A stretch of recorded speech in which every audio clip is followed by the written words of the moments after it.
Next chapter है हमारे पास lanthanide and एक्टेनाइड्स, जिन्हें हम लोग इनर ट्रांजिशन एलिमेंट्स का नाम भी देते हैं। और सबसे पहले हमारे पास इसका इंट्रोडक्शन है। अब इसमें हमारे पास दो तरह के एलिमेंट्स होते हैं। एटॉमिक नंबर 57 से लेके एटॉमिक नंबर 71 तक जो होते हैं उन्हें हम लोग लैंथेनाइड्स का नाम देते हैं। और एटॉमिक नंबर 89 से लेके 103 तक हमारे पास उन्हें हम लोग एक्टेनाइड्स का नाम देते हैं। अब जो हमारे पास पहली सीरीज़ है जिसे हम लोग लैंथेनाइड्स का नाम देते हैं, क्योंकि ये लैंथेनम के बाद आते हैं इसलिए इसी वजह से इनका नाम हम लोग लैंथेनाइड्स रखते हैं। और ये दूसरे हमारे पास एक्टेनाइड्स होते हैं।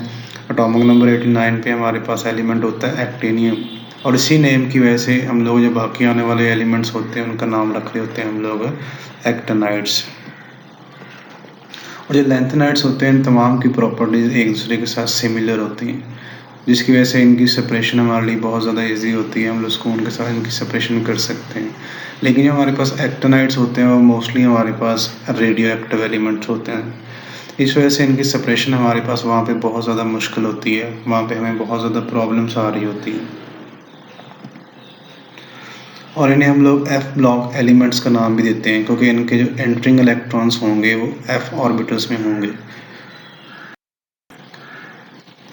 अगर आप लोग पीरियोडिक टेबल देखते हैं तो लास्ट पे हमारे पास ये दो सीरीज़ हैं। पहली जो सीरीज़ है रेड कलर में है वो La लैंथेनम से स्टार्ट होकर लुटिटियम तक जाती है। ये हमारे पास है एटॉमिक नंबर 57 से लेके एटॉमिक नंबर 71 तक। अगर इसमें लैंथेनम को शामिल कर लिया जाए तो टोटल हमारे पास 15 एलिमेंट्स बनते हैं। अगर लैंथेनम को निकाल दिया जाए तो इसमें हमारे पास 14 एलिमेंट्स बचते हैं एटॉमिक नंबर 58 से लेके 71 तक। अब क्योंकि इनके इनकमिंग इलेक्ट्रॉन एफ ऑर्बिटल में इंटर होते हैं इसलिए हम लोग इन्हें एफ ब्लॉक एलिमेंट्स का नाम भी दिया जाता है। और जो उसके नीचे दूसरी सीरीज़ है जो ग्रीन कलर में है वो हमारे पास है एक्टेनाइड्स। उसमें पहला एलिमेंट हमारे पास एक्टेनियम है, वहाँ से लेके लॉरेंसियम तक लास्ट पे जो हमारे पास एटॉमिक नंबर 103 तक है वहाँ तक ये हमारे पास सीरीज़ चलती है। इसमें भी हमारे पास 15 एलिमेंट्स होते हैं अगर आप लोग AC को इसके अंदर शामिल कर लेते हैं। लेकिन इसको अगर निकाल देते हैं तो फिर हमारे पास वहाँ पे 14 एलिमेंट्स बचते हैं। अब क्योंकि ये पहली सीरीज़ हमारे पास है लैंथेनाइड्स की और लैंथेनम के बाद आती है, इसी वजह से इसका नाम हम लोग रखते हैं लैंथेनाइड्स। और इसका मतलब होता है लाइक लैंथेनम की जो लैंथेनाइड की तरह की होती हैं। अब क्योंकि लैंथेनाइड्स की जो टोटल हमारे पास क्वांटिटी आती है वहाँ पे मकदार वो 15 एलिमेंट्स हैं। हालांकि वास बुक में लिखा होता है हमारे पास 14 एलिमेंट्स हैं, लेकिन हम लोग इसके अंदर लैंथेनम को भी शामिल कर लेते हैं क्योंकि लैंथेनम की जो मोस्टली प्रॉपर्टीज़ होती हैं वो लैंथेनाइड्स के साथ मैच करती हैं। इसलिए जब भी हम लोग लैंथेनाइड को स्टडी करते हैं तो हम लोग साथ लैंथेनम को भी शामिल कर लेते हैं। और इसी तरह से हमारे पास एक्टेनाइड्स में होता है, एक्टीनियम की प्रॉपर्टी सारी की सारी जो होती हैं वो मैच कर रही होती हैं एक्टेनाइड्स के साथ। तो इसलिए जब भी हमने एक्टेनाइड्स स्टडी करने हैं तो उसके साथ हम लोगों ने एक्टीनियम की भी स्टडी करनी होती है। अब इनको हम लोग एफ लॉक एलिमेंट्स का नाम देते हैं। अगर उनके आप लोग इलेक्ट्रॉनिक कन्फिग्रेशन देखते हैं तो हमारे पास जनरल इलेक्ट्रॉनिक कन्फिग्रेशन लिखी होती है कि N-2 F1 टू लेके 14 इलेक्ट्रॉन तक, क्योंकि यहाँ पे इनकमिंग इलेक्ट्रॉन हमारे पास F ऑर्बिटल में एंटर हो रहते हैं और F ऑर्बिटल्स में टोटल हमारे पास 14 इलेक्ट्रॉन आ सकते हैं। और उसके बाद हमारे पास आता है N-1 और D में यहाँ पे 0 इलेक्ट्रॉन मोस्टली होते हैं। बाज़ दफ़ा उसके अंदर एक इलेक्ट्रॉन चला जाता है। वो इस वजह से होता है कि बाज़ दफ़ा F ऑर्बिटल में से इलेक्ट्रॉन जंप आउट करके D में चला जाता है। वो सिर्फ़ और सिर्फ इसकी स्टेबिलिटी भी होता है, डिपेंड करता है कि जहाँ पे F ऑर्बिटल अपने आप को ज़्यादा स्टेबल कर सकते हैं। जब भी हमने डिटेल से इनकी इलेक्ट्रॉनिक कन्फिग्रेशन देखती हैं वहाँ पे एक दो ये वाले वेरिएशंस आएंगी। और उसके बाद हमारे पास आता है NS2। यहाँ पे S में हमेशा हमारे पास 2 इलेक्ट्रॉन ही होंगे, ये वाले चेंज नहीं होते। ये हमारे पास थी general electronic configuration F block elements की। अब इनको हम लोग दो तरह के एलिमेंट्स में डिवाइड करते हैं। सबसे पहले हमारे पास होते हैं लैंथेनाइड्स और इसमें हमारे पास टोटल 15 एलिमेंट्स होते हैं। अगर आप लोग लैंथेनम को शामिल कर लेते हैं, अगर उसको हम लोग निकाल देते हैं तो हमारे पास 14 एलिमेंट्स बचते हैं। अगर हमारे पास इसके 14 एलिमेंट्स लिखते हैं तो वो सीरियम से लेके लुटिटियम तक होते हैं। सीरियम एटॉमिक नंबर 58 से लेके लुटिटियम एटॉमिक नंबर 71 तक ये वाले जाते हैं। और इनकी हमारे पास जनरल अगर आप लोग इलेक्ट्रॉनिक कन्फिग्रेशन देखते हैं तो हमारे पास इस तरह से होती है कि 4F1 - 14 और हमारे पास है 5D 0 से लेके 1 तक और 6S हमारे पास 2 होते हैं। ये हमारे पास इलेक्ट्रॉनिक कन्फिग्रेशन होती है लेंथनाइड्स की। 4f में हमारे पास 1 से लेके 14 तक इलेक्ट्रॉन वहाँ पे हो सकते हैं, और हमारे पास डी में 0 जब बाज़ दफ़ा 1 इलेक्ट्रॉन होता है, और एस में हमारे पास हमेशा 2 इलेक्ट्रॉन्स होते हैं। अब हमारे पास जो XE होता है इसका एटॉमिक नंबर होता है 54। इसका मतलब है 54 इलेक्ट्रॉन यहाँ तक कंप्लीट हो जाते हैं। अब बाकी जो इलेक्ट्रॉन होंगे वो हम लोग नेक्स्ट ऑर्बिटल है इनमें हम लोग फिल कर रहे होते हैं।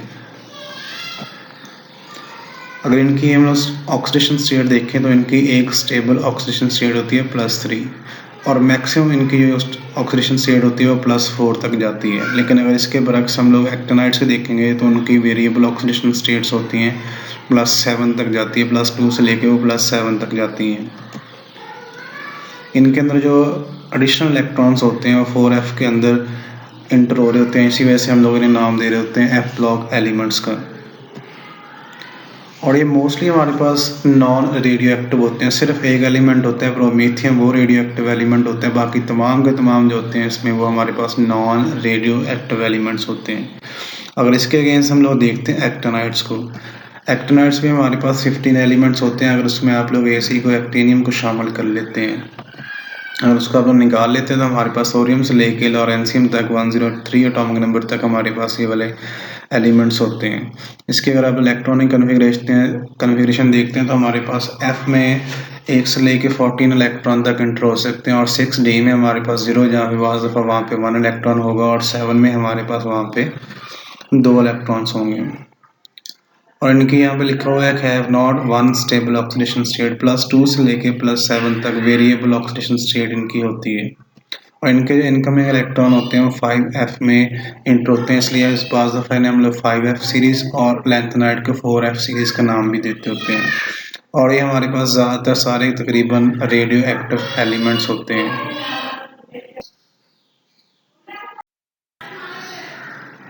अब नेक्स्ट हमारे पास इलेक्ट्रॉनिक कन्फिग्रेशन है लेंथनाइड्स की। अब अगर आप लोग इलेक्ट्रॉनिक कन्फिग्रेशन देखते हैं, ऊपर उसका जनरल फार्मूला पहले लिख दिया कि F में 1 से लेके 14 इलेक्ट्रॉन होते हैं, और D में 0 से लेके 1 इलेक्ट्रॉन हो सकता है, और S में हमारे पास वहाँ पे 2 इलेक्ट्रॉन्स होंगे। और सबसे पहला एलिमेंट हमारे पास जो लेंथनम है, अब उसमें हम लोग देखते हैं F में हमारे पास 0 इलेक्ट्रॉन है, और वो 1 इलेक्ट्रॉन जो F में आना चाहिए था वो D में चला जाता है। वो इस वजह से होता है क्योंकि यहाँ पे F ऑर्बिटल होता है जब एम्प्टी होता है, जब हाफ फिल्ड होता है, जब कम्प्लीटली फिल्ड होता है उस वक्त वो ज़्यादा स्टेबल फॉर्म में होता है। कोई भी ऑर्बिटल बेशक D है बेशक F है, D ब्लॉक एलिमेंट्स की जब इलेक्ट्रॉनिक कन्फिग्रेशन थी तो वहाँ पे भी इस तरह की फ्लक्चुएशन आती हैं, इस तरह की वेरिएशंस आती हैं, क्योंकि जब भी कोई ऑर्बिटल एम्प्टी होता है, हाफ फिल्ड होता है या कम्प्लीटली फिल्ड होता है तो उस वक्त वो ज़्यादा स्टेबल होता है। सिर्फ स्टेबिलिटी गेन करने के लिए यहाँ से जो इलेक्ट्रॉन होता है वो F में नहीं जाता बल्कि D में चला जाता है, इसलिए वैल्यू वाले में फ्लक्चुएशन आती है। उसके बाद फिर नेक्स्ट आगे उसी तरतीब से हमारे पास इलेक्ट्रॉन जाते हैं, और उसके बाद हमारे पास आता है एटॉमिक नंबर 64 वाला गैडोलिनियम जो होता है। वहाँ पे जो इलेक्ट्रॉन था 8वां इलेक्ट्रॉन वो F में आना चाहिए था, लेकिन वो वाला इलेक्ट्रॉन D में चला जाता है। तो इस वजह से होता है क्योंकि जब हमारे पास 4f7 है तो वो हाफ फिल्ड है। अगर वहाँ पे इसके अंदर 8 इलेक्ट्रॉन होते हैं तो वो हाफ फिल्ड ना हो तो उसकी स्टेबिलिटी से कम हो जाती है, इसलिए अपने आप को स्टेबल रखने के लिए उसने जो अगला इलेक्ट्रॉन है वो D में शिफ्ट कर दिए, इसलिए यहाँ पे ये वाली फ्लक्चुएशन आएगी। और इसी तरह अगर हम लोग नेक्स्ट देख, हमारे पास ये लास्ट वाले 2 इलेक्ट्रॉन, 2 हमारे पास एलिमेंट्स हैं। लुटियम जो है यहाँ पे उसके अंदर भी 14 इलेक्ट्रॉन्स हैं, और D में 1 इलेक्ट्रॉन होता है, क्योंकि यहाँ पे F के अंदर 14 इलेक्ट्रॉन कंप्लीट हो चुके हैं, उसमें जगह ही कोई नहीं है, इसलिए नेक्स्ट इलेक्ट्रॉन है वो ऑटोमेटिकली कहाँ पे चला जाएगा, D के अंदर चला जाएगा।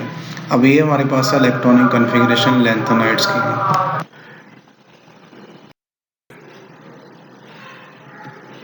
अब नेक्स्ट हमारे पास है क्लासिफिकेशन है लेंथनाइड्स की। लेंथनाइड्स हमारे पास मिनरल फॉर्म्स में होते हैं, तो इसको हम लोग 2 तरह के ग्रुप में डिवाइड करते हैं। जो सबसे पहला ग्रुप होता है वो हमारे पास सीरियम ग्रुप मिनरल्स होते हैं।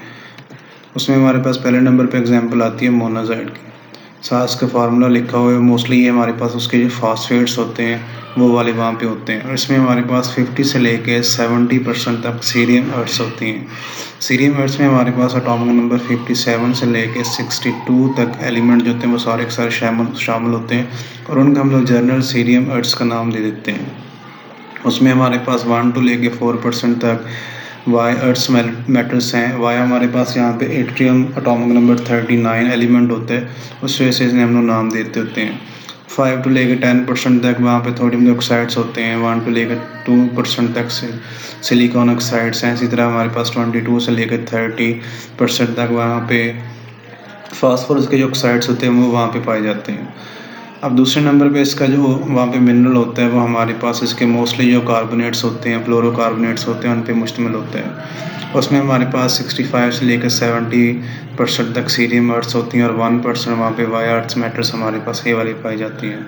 लेकिन इसके अगेंस्ट अगर हम लोग दूसरा ग्रुप देखते हैं तो वो हमारे पास एट्रियम ग्रुप मिनरल्स होते हैं। इसमें हमारे पास पहले नंबर पे एग्जांपल आती है ग्रेडोलिनाइट की। इसका अगर आप लोग फार्मूला देखते हैं तो मोस्टली इसमें हमारे पास जो सिलिकेट्स होते हैं वो वाले वहाँ पे प्रेजेंट होते हैं। अब हमारे पास पहला जो ग्रुप था वो हमारे पास सीरियम ग्रुप मिनरल्स था और दूसरा ग्रुप हमारे पास एट्रियम ग्रुप मिनरल्स है। पहले ग्रुप में वहाँ पे सीरियम अर्ट्स होती है, उनकी कंपोजिशन ज़्यादा होती है, इस वजह से हम लोग उनको उस ग्रुप में रखते हैं। और दूसरा ग्रुप हमारे पास जो है इसमें हमारे पास सीरियम अर्ट्स होती हैं, इनकी कंपोजिशन कम होती है, लेकिन इसके अगेंस्ट हमारे पास जो एट्रियम अर्ट्स मेटल होती हैं इनकी कंसनट्रेशन वहाँ पे कंपोजिशन वहाँ पे ज़्यादा होती है, इसलिए हम लोग उसको इस ग्रुप में रखते हैं। इसमें हमारे पास यहाँ पे लिखा है कि अगर हमारे पास एट्रियम अर्ट्स देखते हैं उनमें हमारे पास एटॉमिक नंबर 63 से लेकर 71 तक जो एलिमेंट्स हैं वो तमाम के तमाम इस ग्रुप में शामिल होते हैं। इसलिए अगर किसी जगह पे लिखा हुआ है अर्ट्स मेटल, इसका मतलब है एटॉमिक नंबर 63 से लेकर एटॉमिक नंबर 71 तक। अब दूसरी हमारे पास एग्जांपल आती है जेनोटाइम की। इसमें मोस्टली इसके जो फास्फेट होते हैं वो वाले सारे के सारे इसके अंदर शामिल होते हैं। उसमें हमारे पास ये वाले डिफरेंट उनकी परसेंटेज और कंपोजिशन वगैरह उसकी होती है। सीरियम अर्थ और सीरियम ग्रुप मिनरल्स का जो तीसरा वहाँ पे उन्होंने बुक में लिखा हुआ है सीराइट है, मिनरल्स का अगर फार्मूला लिखा था मोस्टली हमारे पास उसके सिलिकेट्स वगैरह होते हैं वो वाले वहाँ पे उसके अंदर प्रेजेंट होते हैं। उसके अंदर अगर आप लोग देखते हैं 51 से लेके 72% तक सीरियम अर्ट्स होती हैं, बाकी उसके अंदर थोड़ी बहुत कंसनट्रेशन जो बाकी एलिमेंट्स हैं उनकी होती है।